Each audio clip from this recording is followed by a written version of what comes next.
In this video, we are going to start a new unit, Unit 8, on transforming exponential functions. Today, our lesson is going to focus on the a value, which is generally referred to as a coefficient. Our objective for today, please remember to go ahead and write down the objective for today's lesson, is that students will be able to determine how changing the coefficient of an exponential function affects its graph. So please make sure you get this objective down. I want to activate your prior knowledge and start off the lesson talking about what an exponential function is. And an exponential function is a function where we have an exponent present, And this makes sense why we would call this an exponential function. So you see the root right here, exponent. If it has a variable in an exponent, then this is an exponential function, and it tends to have the picture. It tends to look like this. So some cute eyeballs. Remember here, the input variable x occurs as an exponent, hence the name. Okay, the function of the form f of x equals a times b to the x is also considered an exponential function. Today, we are talking about controlling this guy. If I change this guy, what happens to my graph? How does it transform? In your notes, please go ahead and fill in these values. I just first want to talk about what this a value is, and we call it the coefficient. Remember, if I have a number in front of a portion that has a variable, then this is called a coefficient of that value. The b value, which we'll talk more about tomorrow, is called the base. So please fill these in your notes. And then, of course, the x term, this is our exponent. Again, some questions you should be able to answer. What does the a value represent? Remember, this is our coefficient, and the b value, this represents our base. For the first part, I would like you to just go ahead and listen and watch this. I want to talk about, again, that our a value is our coefficient. So here our coefficient would be 3, and our base value would be 2. Now, we can represent this function in different forms. If I plug in these x values, -2, plug it in, I get an output of 0.75. If I plug in 0, then I get an output of 3. If I plug in 1, 2 to the first power is 2, times 3 is 6. If I plug in 2, 2 squared is 4, 4 times 3 is 12. So you see that these values are here as in a table of values. And I could plot these as well. I could put it into a graph, and I would have these points. I could connect them, and they go ahead, and that's our function.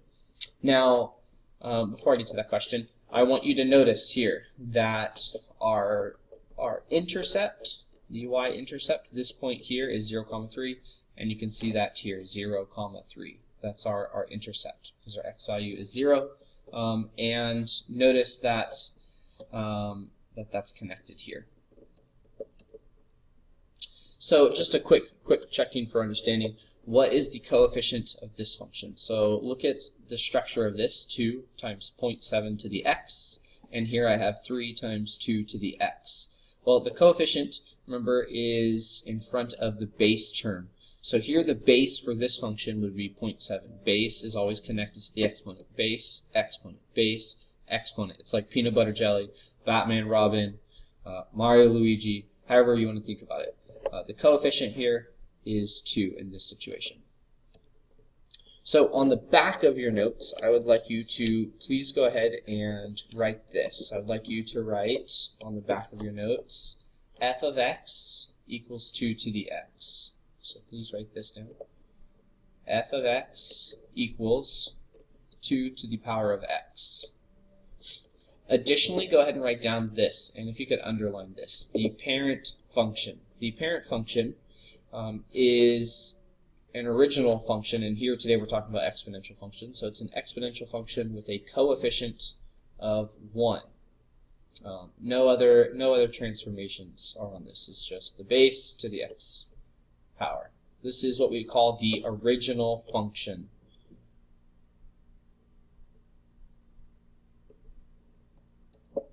Okay, flipping back to the front, what we're going to go ahead and do is I want you to just look at these two functions, and I want you to notice the difference between the two. So here I have the function f of x equals 2 to the x, and g of x equals 3 times 2 to the x. Please notice here that I have here a coefficient of 1, and here I have a coefficient of 3. This is what we refer to as a parent function.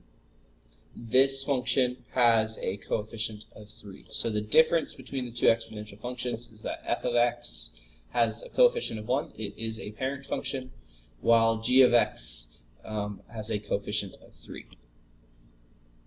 So some ideas we're going to talk about today have to do with slinkies. And remember, if you have a slinky, it can stretch, it can be pushed together like this. And what we're going to talk about are the ideas of stretch. If I take a slinky and I stretch it, remember I extend it, versus compression.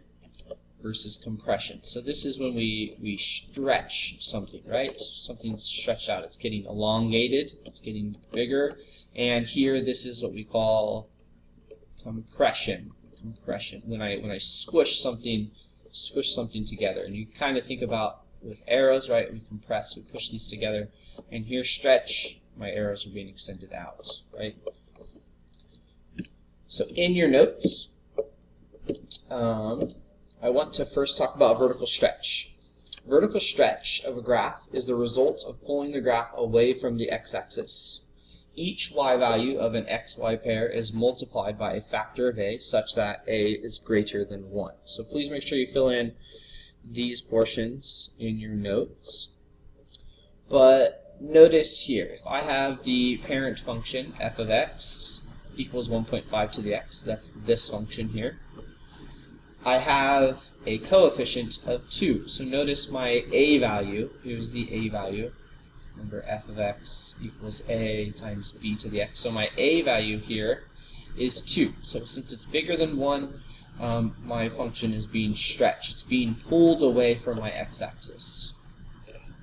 And we can think about what would k of x look like. Well, if I take my a value and it's now 3, that's going to stretch it even further. So it would be stretched up even further. Okay? Please make sure you have this definition down. Very, very important. Next thing I want to talk about is vertical compression. Now, compression of a graph is the result of the graph being pushed down. Remember, I talked about the slinky being pushed down like this. So if I have my parent function, f of x equals 1.5 to the x, here I have f of x. Now I'm going to compress it. I'm going to push it down. It's going to be pushed down to the x-axis. And this is a result when I have an a value such that a is between 0 and 1. It's between 0 and 1. So here I have 3/4. Is 3/4? That is what? 0.75. Notice this is between 0 and 1, and when I multiply it compresses my graph. Again, similar to the last question, if I have k of x, if this equals 1/2 of 1.5, that would be pushed down even further, right? Because this is 0.5, and that's lower than 0.75, so it gets pushed down. Again, please make sure you have this portion in your notes.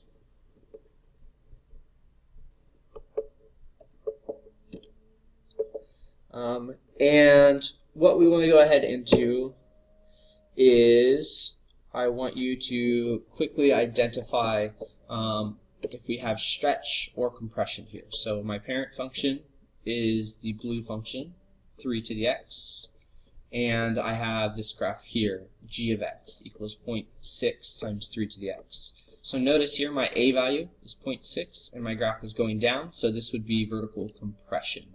I know this is an example of vertical compression because the graph is being pushed down.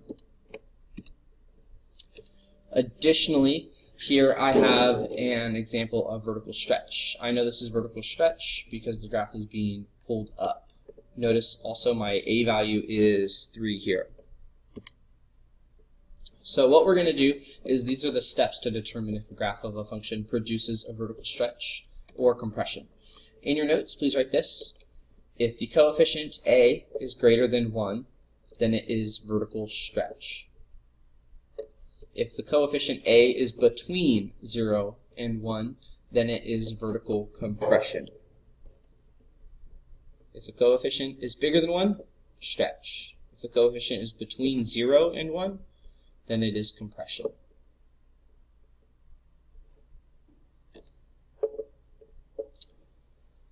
So here's an example of what we're going to be doing. We're going to be determining if the graph of a function produces stretch or compression. Here I have f of x equals 4 times 2 to the x. Well, remember, my parent function is f of x equals a times b to the x. So this is kind of my general format. My a value here is 4.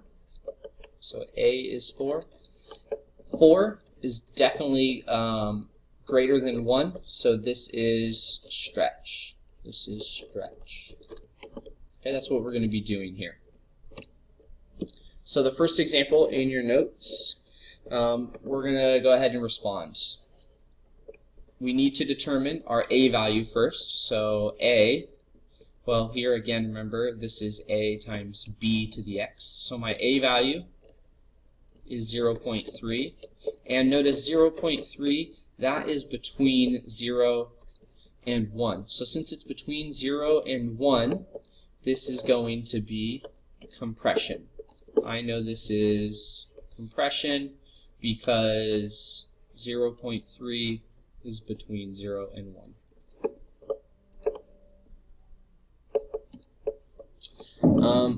The next example here, I'd like you to go ahead and pause the video and try this one on your own. Okay, hopefully you have tried this, and I would have hoped that you have identified the a value as 5.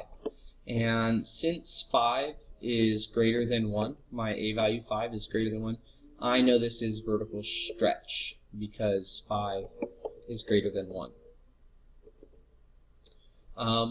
I want you to remember our objective for the day was to be able to determine how changing the coefficient a of the exponential function affects its graph. I would like you to remember that if a is bigger than 1, then we have stretch. If a is between 0 and 1, then this is compression. Okay, thank you for watching this video. Please go ahead and like my video. It's my best thumbs up. It looks pretty terrible. But like my video, subscribe, and I'll catch you next time. Schwarberg out.